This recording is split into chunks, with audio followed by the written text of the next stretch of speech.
Now today let's learn how to adjust clip duration. First, after entering the interface of editing, we can drag in the end of the video to adjust the duration of video. Then we can drag in the beginning of the video. It's the same effect. Then let's try click the music track.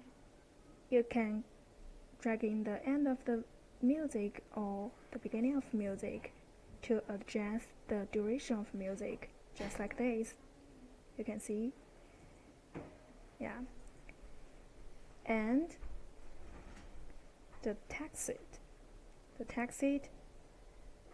and the stickers